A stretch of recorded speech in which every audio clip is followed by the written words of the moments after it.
Merci, Monsieur le Président. Mes chers amis, je voudrais que le staff soit, si vous voulez, interactif. J'insiste sur ce point-là, parce que nous allons présenter un cas clinique que nous voyons tous les jours. Et puis, on voudrait effectivement qu'à la fin, qu'il y ait un petit staff entre nous. Chacun, bien sûr, va être un petit peu pas du tout d'accord un peu sur notre attitude. Et puis, on en discutera. Nous avons tous des arguments pour le faire. Voilà, donc je vous présente pas les... Nous avons la chance d'être aujourd'hui avec un grand chirurgien cardiovasculaire, le professeur Pascal Leprince, qui est le chef du service de chirurgie cardiovasculaire à Paris, à la Pitié-Salpêtrière. Monsieur Shamsuddin Chait, qui est anesthésiste réanimateur à l'hôpital Henri Mondor de Créteil. Kamal Bouraloum, que vous connaissez très bien, qui est bien sûr de Casablanca, cardiologue interventionnel. Et donc, moi, je n'ai pas à me présenter. Vous me connaissez. Yeah. Voilà. Donc, tout d'abord, je voudrais faire comment ça se passe. Qu'est-ce que c'est que le Heart Team? Eh bien, le Heart Team, c'est quoi? Eh bien, tout simplement, je voudrais passer une bonne nouvelle pour les jeunes cardiologues qui sont ici présents en leur disant vous n'allez pas chômer avec le temps. Pourquoi? Parce que les maladies cardiovasculaires sont en pleine augmentation, parce qu'il y a plein de facteurs de risque cardiovasculaires qui sont là, et donc il y aura du travail pour tout le monde. Ça, c'est très important pour que vous le sachiez. Qu'est-ce qui se passe en cardiologie notamment? Nous avons actuellement beaucoup d'actes, nous avons, si vous voulez, beaucoup d'imagerie qui interviennent, nous avons beaucoup de cathétérisme cardiaque, etc. Tout cela, ça a un petit peu, si vous voulez, nous embrouiller un peu l'esprit. Pourquoi? Parce que chaque fois, nous avons des recommandations qui sortent et 3 ans plus tard, ils finissent par changer. Donc le cardiologue risque un petit peu d'être perdu, mais il faudrait un petit peu qu'il soit dans le bain. Quel est l'intérêt de Heart Team, tel que vous le voyez là? Eh bien, la Heart Team, c'est quoi? C'est tout simplement un ensemble. Regardez ici, vous avez un chirurgien cardiaque, un anesthésiste, un cardiologue interventionnel et un cardiologue qui suit moi qu'un simple clinicien qui va faire un diagnostic et qui va adresser un peu le patient.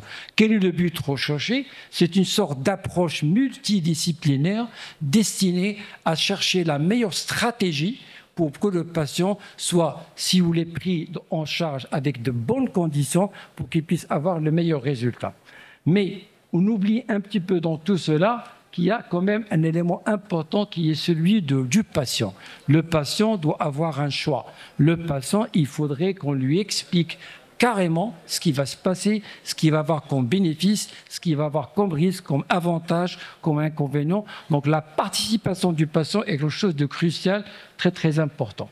Voilà. À la fin, on va se mettre d'accord pour éventuellement rédiger un petit papier ensemble pour que l'on puisse un peu se mettre d'accord avec le patient sur la meilleure stratégie possible qu'on va finir par réaliser. Donc voilà, c'est quelque chose qui est apparu en 2025. C'est Shams qui nous l'a prêté ce matin en nous disant sur cette méta-analyse, eh bien regardez que lorsqu'on fait ce Heart Team, eh bien tout se passe bien. Nous avons, si vous voulez, une diminution de la mortalité, une diminution, si vous voulez, de la morbidité en général. Et donc l'importance de Heart Team est quelque chose de très très important. Mais dans chaque, si vous voulez, Heart Team, nous avons des forces, nous avons des faiblesses, nous avons des petits problèmes, des opportunités et des menaces. Alors il faut être clair, ne le prenez pas mal. La chose la plus importante, c'est qu'il va y avoir une sorte de responsabilité partagée. Ça veut dire que le patient, on va lui dire, écoutez, c'est la meilleure stratégie qu'on a choisie pour vous. Pour nous, tout le monde est responsable. Nous avons pris la décision avec le cathétériseur, avec le chirurgien et tout. La deuxième chose, si vous voulez, qui présente des faiblesses, par exemple, c'est chronophage, c'est difficile à gérer, c'est difficile de regrouper les gens, mais c'est une excuse parce que actuellement, avec l'histoire des Zooms, avec l'histoire des WhatsApp, nous n'avons plus aucun problème. Il faudrait juste que les gens soient de bonne foi et se réunissent ensemble pour avoir la meilleure stratégie. Maintenant, je vais dire un petit mot qui va peut-être blesser tout le monde. Il faudrait toujours raisonner en fonction de l'expertise locale, mais vous voyez que dans certaines structures, on préfère opérer parce que c'est rentable, on préfère faire le cathétérisme cardiaque parce que c'est rentable, mais tout cela, ce sont des menaces qui risquent un petit peu de nous jouer des tours. Voilà. Alors, je vais vous présenter le cas clinique d'un patient âgé de 72 ans. Alors, ce patient a comme antécédent une apnée du sommeil non appareillée. un Covid en 2021 avec des séquelles scanographiques modérées. Il a beaucoup de facteurs de risque cardiovasculaire qui sont une hypertension artérielle depuis longtemps, plus de 16 ans. Il n'est ni fumeur ni alcoolique. Il a une dyslipidémie connue avec un cholestérol élevé, comme vous le voyez bien les chiffres là. Il est diabétique non insulinodépendant sous metformine avec une hémoglobine glyquée qui est tout à fait stable. Regardez, 5,8%, tout se passe bien. Il a une hérédité familiale coronarienne. Donc c'est un monsieur quand même qui regroupe de multifacteurs de risque. Il me rapporte dans le cadre de la consultation qu'il a eu 2 stents actifs sur la bissectrice et la marginale en 2021 et qui n'a jamais eu d'infarctus. Ce patient me parlait qu'il avait une lésion au niveau de la carotide interne gauche qui était à 70%. Voilà. Et d'ailleurs, je vais vous montrer que j'ai fait un petit échodoppler rapide et j'avais vu que pour moi, la plaque était tout à fait stable. Mais je me suis fait avoir. Je vais vous expliquer un peu comment ça se passe. Alors, ce patient est venu me voir parce qu'il avait une dyspnée qui s'aggravait avec le temps depuis 16 mois, au point que ça devient complètement invalidante et qu'il est pratiquement en classe 3 donc de la INEGRH-HA. Il faisait des épisodes de dyspnée paroxytique nocturne, mais qu'il n'avait pas du tout d'angor. Voilà, quand je lui posais la question. L'examen clinique montrait d'abord que c'est un patient qui est tout à fait obèse. Vous avez la BMI à 30,8. Il y avait un galop, des signes d'insuffisance ventriculaire gauche. Il n'y avait pas du tout de signe droit. Il avait une bonne fonction rénale, si j'ose dire, parce que le débit de filtrage glomérulaire était bon. Il n'est pas du tout anémique. La troponine était négative et la NT-proBNP était élevée. Bon, bref, pour ne pas vous embrouiller l'esprit, c'est un patient qui avait tout simplement des signes d'insuffisance cardiaque gauche sur manifestement une cardiopathie ischémique. Voilà, sa radio pulmonaire qui montrait bien la surcharge vasculaire pulmonaire que vous voyez, bien, avec un gros cœur. Et là, sur son électrocardiogramme, manifestement, on devine que c'est un patient coronarien avec ses troubles de la repolarisation aussi bien en inférieur, en latéral qu'en apicolatéral. Je ne discute pas. On fait l'échocardiographie d'emblée. Dans l'échocardiographie, on dit que c'est un VG. Bon, vous pouvez me croire, la fraction d'éjection est à 38%, une oreillette gauche un peu dilatée à 24 cm².